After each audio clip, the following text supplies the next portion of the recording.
All right, now Joburg officials are hard-pressed to assure residents and businesses there are plans to improve the city's ailing water infrastructure. Some areas in the city have been battling with water shortages and intermittent supply for weeks. On Monday, Water and Sanitation Minister Senzo Mchunu gave the go-ahead for Rand Water to increase bulk supply to Gauteng on an urgent basis. Now, will this be enough to sort out the challenges? We're joined by Benoît Le Roy. He's the CEO of the South African Water Chamber. Thank you very much, Mr. Le Roy, for your time on ENCA, and good morning to you. Let's start firstly with what the minister did on Monday, having on an urgent basis allowed Rand Water to do more bulk water supply to our taps. Some experts don't agree with this plan. What do you think? Well, firstly, he had no choice. So it's no use criticizing it. He had no choice. All we're doing is we're just feeding the leaking bucket more water. But honestly, you cannot afford to shut down the center of the economy. So from that perspective, he's got no choice. It's a very expensive choice because we're robbing Peter to pay Paul, because that water is allocated for other users.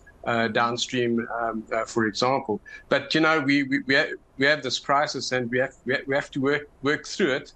And, you know, I noticed it was put in for 9 months, which is probably to get us over the summer period, the rainfall period, where we expect to have good rains. Let's hope it's correct, because if we had a drought, then we would be shut down. So, you know, let's use the opportunities we have. We have a lot of water in the Vaal system at the moment, and we're able to actually use that excess to try and mitigate the impact of, you know, shutting down Gauteng. So I agree with it, reluctantly, but yes. Yeah, because it's going to be a very expensive one, I guess. But you're right. This is the economic hub of the country, and we cannot risk, you know, having no water and no electricity at certain times of the day. But speak to me about, you know, what you just mentioned, the weather. You know, we've seen the rain threatening to come on, but it really doesn't. And usually in September, we experience at least a week or two of rain, and that didn't happen. So how much of that has contributed to what we're seeing now, besides the infrastructure, the ailing infrastructure? You know, I think there's a vulnerable system is such. So it doesn't take much to topple it. And what we had is a perfect storm.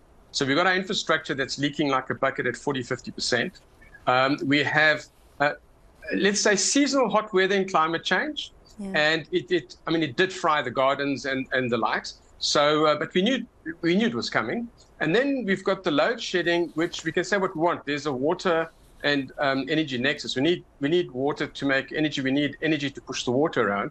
And all of that was just a little bit too much. So what happened is Joburg Water could not synchronize. It cannot. It doesn't have the systems in place. It's not designed to synchronize the energy availability with the water demand.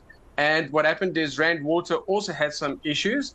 And these issues happen. It's not the root cause. Also had some issues. So you had all of these adding together, which would not topple a system that's not vulnerable. Our system is vulnerable, and the climate change we have at the moment is going to topple us all the time. So, you know, all our systems are vulnerable, be it from logistics to water to energy.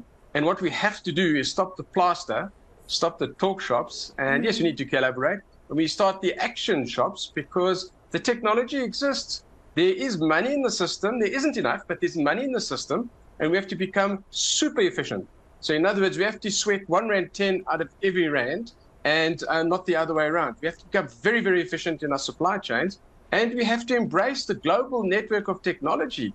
You know, people have these various issues, but not like us where they all come in at once. But we have, you know, so the technology is available, the resources are available. Let's not think just South Africa or Africa. It's a small world, you know, little thing in Ukraine, for example, very sad, affects everybody very badly. So we're able to harness all of the technology, the resources, and the likes to do that.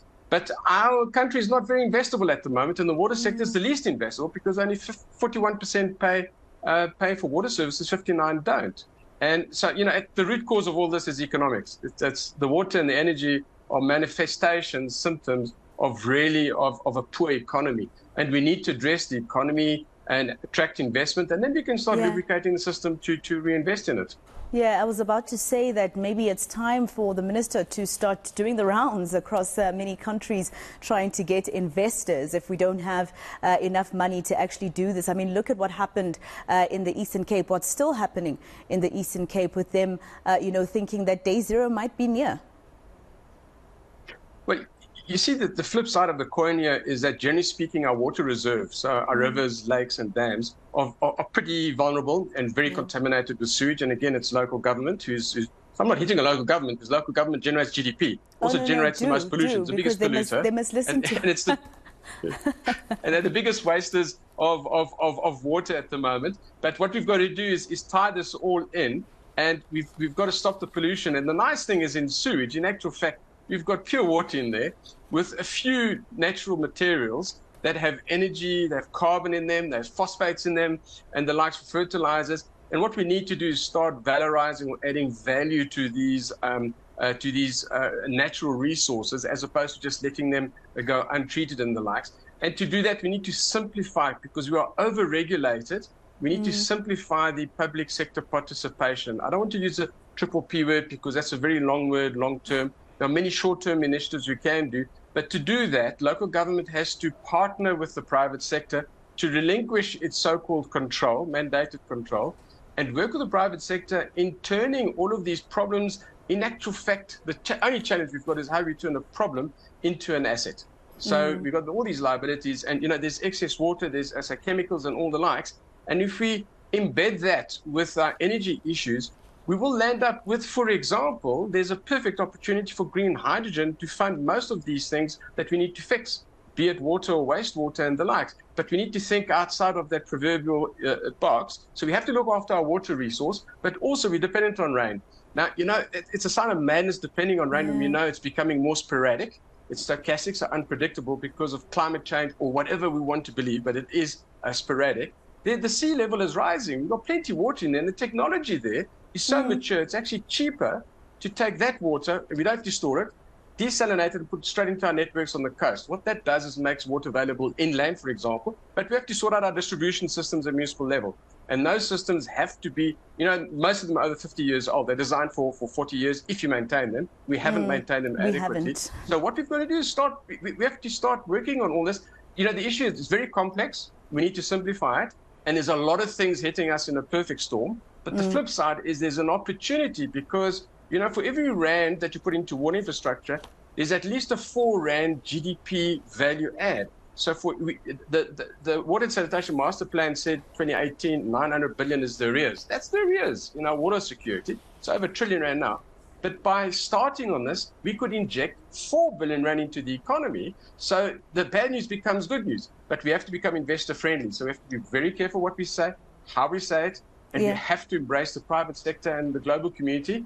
And we have to lower our carbon and water footprint, especially the carbon footprint associated with water. And those technologies all exist. Unfortunately, we are not using the right language internationally. And we need to change that, because money flows where there's returns. That's what it does. And when that flows, the fiscus flows. So it's an economic issue. I'm not worried about the water technology. It's really an economic issue. And it's a difficult one. But I think we can. As South Africans, we're ingenious. Yeah, and if we don't do all the things that you have basically advised government to do, for instance, also just getting rid of some of the red tape and the power that is given to the municipalities, etc., are we in danger of, seeing water shedding like we see load shedding? Is it going to be that easy? I think it will be a lot worse, because we're getting hit both sides. And the one tragedy or crisis feeds the other, and then they knock each other. And what will happen is we'll land up with 1 week of water and 3 weeks of no water, and energy and all the likes. And we just can't afford to go there, because money and people and resources and business flow away from that situation. So we just can't. The downside is very dismal. So, we have to be pragmatic about it. We can't afford to go over that precipice. We're very close to it. And the problem is it develops exponentially. It's a slow onset disaster, but now it hit us. And now it's going to hit us in multiples, and we need to avoid that. So Minister of Water and Sanitation is doing the right things, saying the right things, but he's not on his own. There's a whole lot of other ministries involved here, and local government is independent to an extent. What we've got to do is break away some of those perceived hurdles in our government's architecture in the 3 spheres, and test the boundaries, do it in a legal fashion, bring Treasury on board, and let's start moving in the right direction where we know we can do it. And money will flow if it's bankable, and water, people always need it. So it should be bankable, but everybody needs to play their bit and pay their bit, and the rich pay more, the poor pay less, but everybody must pay. 59% cannot afford not to pay. Yeah, that's absolutely correct. Well, Benoît, if you have not had a meeting or a discussion with Minister Senzo Mchunu, I hope you don't mind if I share your number with him, because maybe he just needs to hear what you need to say, because that sounds like very solid advice. Thank you so much for speaking to us. That is Benoît Le Roy. He is the CEO of the South African Water Chamber.